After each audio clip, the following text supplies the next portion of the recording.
So today I want to talk about a question that you probably asked yourself at some point. Why did they treat me this way? It's perfectly normal to ask that question at the end of any relationship or any situation where you feel you've been treated unfairly. Unfortunately, in these types of relationships where it involves someone with narcissistic personality disorder or any of the cluster B personality disorders, it's a bit of a fruitless question and can be more of a waste of your energy, more harmful to you. So let's have a look at that. So the first thing is the why bit. The why was never about you. It was always about them. What they presented to you, the way they treated you was about their own feelings of inadequacy, about their own upbringing, their own attachments, their own internal working model, the psychology, nothing to do with you. So let go of any feelings of, could I have done something differently? If only I'd done that. They behaved the way that they behaved because of who they are. And that's for them to figure out. That's for them to heal. That's for them to work through. That is not something that you need to hold on to. None of this affects your worth. None of the way that they treated you affects your inner worth. You are worthy. You are enough. What you experienced was wrong. What they did to you wasn't fair, but it was never about you. It was always about their own inner demons. And so letting go of anything you might feel responsible for in terms of that, do it now or do it in your own pace, but work towards letting go of that. Land that firmly at their door. That was about them. And that doesn't mean that there aren't things for you to look at and things for you to work on. We can always grow, we can always learn about ourselves, but the why was about them. It's also important to know that sometimes irrational behavior just is illogical. There is no explanation. You're looking for something that doesn't exist. And so it just becomes this whirlwind in your mind going around and round and round in circles, trying to find a logical explanation when there simply isn't one. Not that you will comprehend because you're not them. You don't have the same brain wiring as them, the same psychological makeup as them. It maybe even doesn't make sense to them most of the time, but it will make more sense then. They will be able to justify it to themselves for sure. And it doesn't make sense to you. And it doesn't need to make sense to you. It's illogical. It's abnormal. It is wrong morally. It is wrong physically, emotionally, spiritually, mentally. So stop looking for the reasons and stop looking for an explanation because that's not your job. Your job is to focus on you.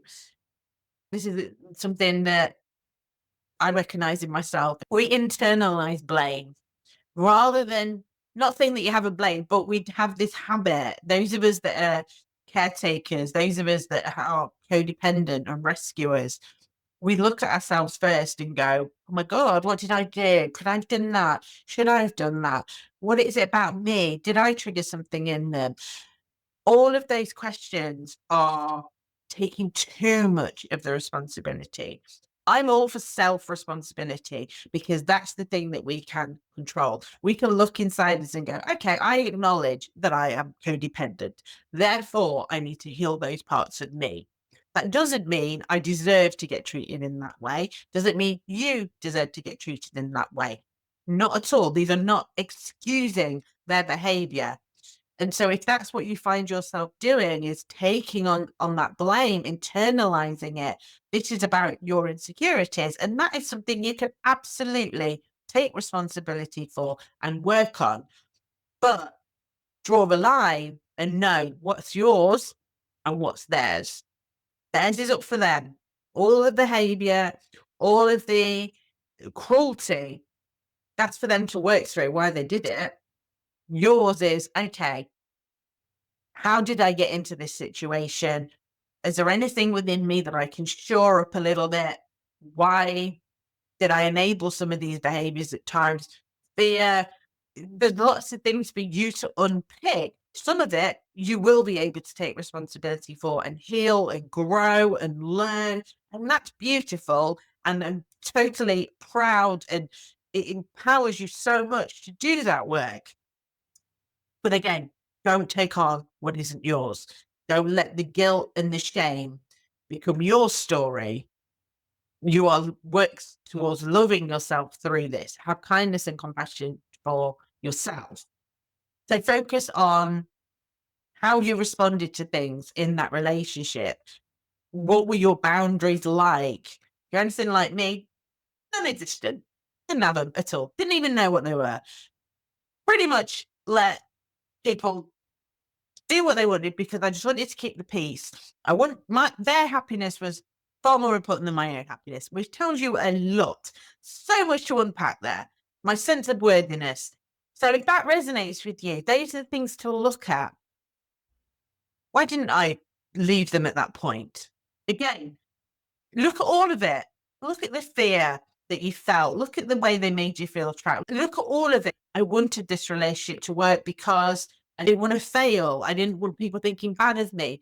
And sit through it all. And this is why therapy can be so helpful, because having someone sat with you to help you, you can dump the pile in front of them and you hold something up and go, I'm not sure. Is this my responsibility? And they can work through that with you. And then you can throw it on there. No, that's for them. Or, okay, yes, let's have a look at that pile. And then you can work through these things with your therapist through this gradual unpicking process so that you do realize that they treated you this way because that is who they are. How you respond to that and what you do next, that is who you are. And that is your chance to make a real statement to yourself about how much you love yourself, how you're going to do things differently, how you're going to develop that sense of self-worth, that sense of dignity, that sense of selfishness, I suppose, but in a good way. Actually, you're important. Your voice is important. Your wants are important. Your needs are important. Develop all of that. And again, a therapist is such a great place to do that. It's a safe environment with someone who's got no judgment whatsoever. They totally understand the situation that you have been in, and they're not going to try and let you take any of that blame. They're going to pull you up and say, let's have a look at that. Do you think you might be taking a bit too much responsibility for that? So it's a really great way for you to, one of the many great ways that therapy can help. And it's such a powerful way of you to start going through the remnants of that experience and picking through the bits that you have control over, the bits that you can learn and grow from, and the bits that you can go, no, thank you, boom, have that back, nothing to do with me. So I do recommend booking an initial consultation with one of my amazing therapists, all fully qualified counselors, lived and professional. This is what we do. This is our sole niche. We work with victims of narcissistic abuse day in, day out, and have been doing for almost a decade. So if you feel that you'd want to explore what therapy can do for you, you can book a free 20-minute initial consultation. Sessions are just £60 after that. If you decide, yes, I really like this setting, it's all remote, so it doesn't matter where you are in the country or in the world, we can still accommodate you. Have a look, see if we're the right fit. If we're not, that's absolutely fine. But it could be a really safe space for you to start unpicking your experience. Don't forget to like, comment, and share this video if you found it useful. And do drop a comment below if you've got anything that you want to add or a video that you would like me to do as well. Take care, everyone. Bye-bye.